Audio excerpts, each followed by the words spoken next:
We will create a Linux virtual machine. For this, it is pretty much the same procedure. When you click on virtual machine, I can already see the Windows Web VM here. Now we are going to make Linux Web VM.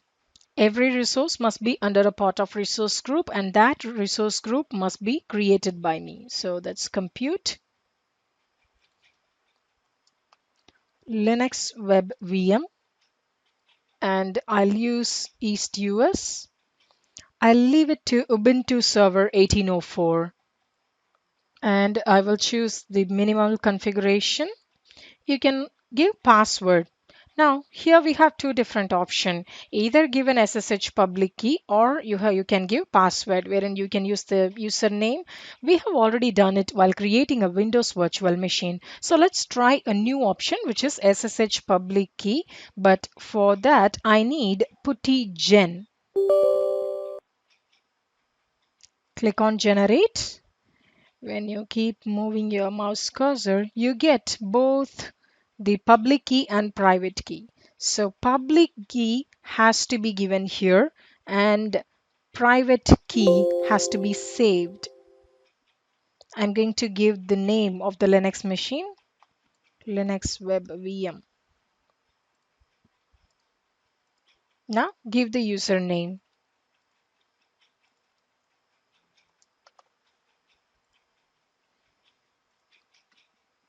Port selection is very important. This is nothing but your network security group, NSG, the resource which is associated along with the virtual machine. And I'll leave the second page and the third page as default. And we will go to the management. Boot diagnostics, I don't need it. And also auto shutdown, I'm disabling it. No extensions are needed for me, and tags are optional. So I can go ahead and create the virtual machine straight away after this particular step. This is going to take the next 3 minutes time, so I'm going to pause the video. My Linux virtual machine is ready. Here I have the public IP address, and I'm going to log in via PuTTY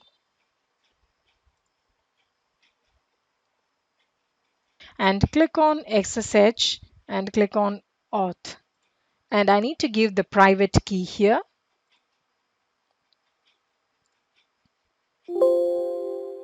and type in the username.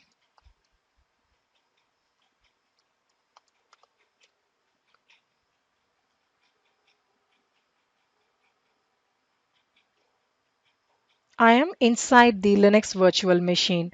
Let's quickly do the update.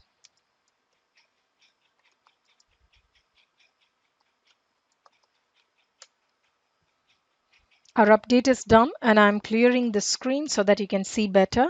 Now we need to make this as a LAMP stack. What is LAMP stack?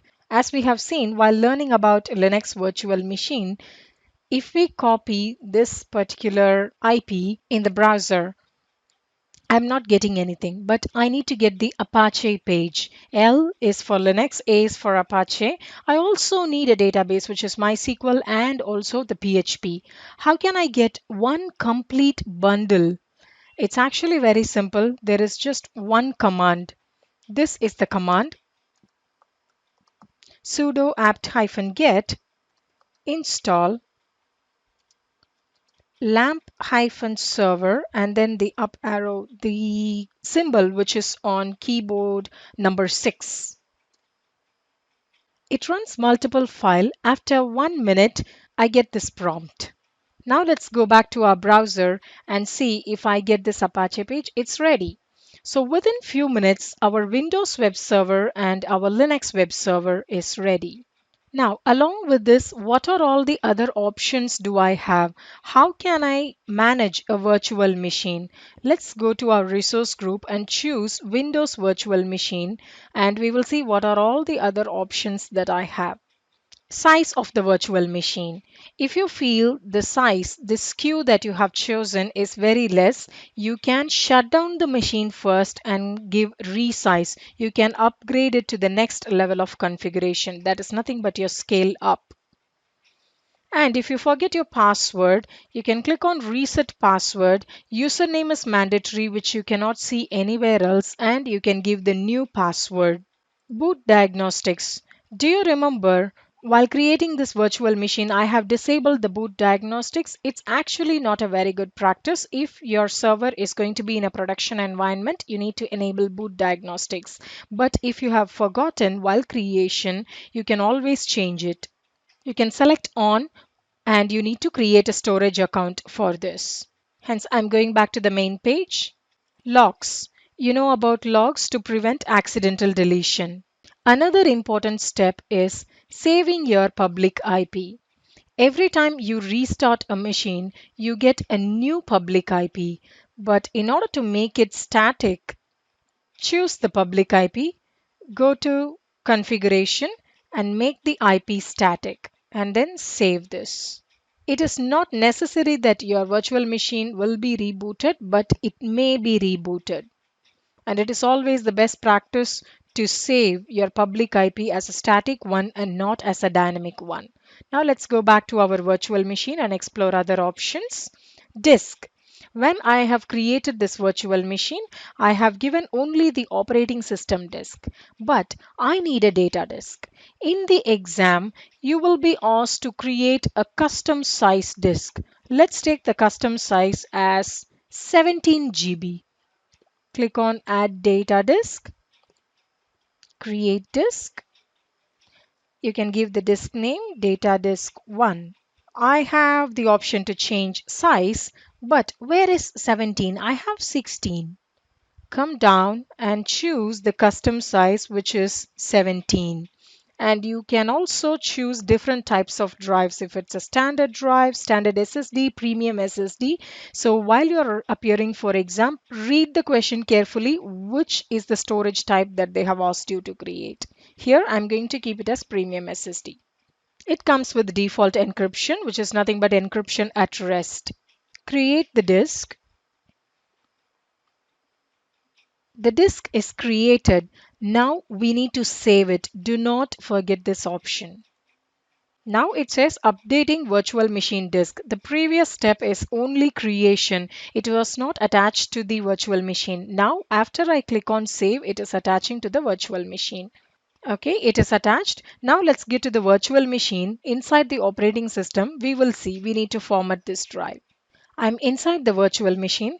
Click on the Windows button and type in disk. Create and format hard disk partition. See, this is the disk that we have added. Let me expand this page. 17 GB unallocated. We need to give a volume name. I'm going to start the drive letter from Z. Now let's go to File Explorer and see if I'm able to see the Z drive. Yes, it is there. So by default, a virtual machine comes with C and D drive. C is for operating system and D is for temporary storage to help the memory in caching purpose. Do not save anything in your D drive. You also have a data loss warning here, so do not save it. You have your C drive, which is your operating system drive, and your 17 GB data disk here. Let's come back to Portal. We have explored some of the options in this particular page. Please go ahead and explore all the other options and see which is the best for your organization. And do you see new support request? This is how you create a ticket with Microsoft if there is a problem with this particular virtual machine. In your portal, create a Windows virtual machine and a Linux virtual machine. Also, play around with all the options here.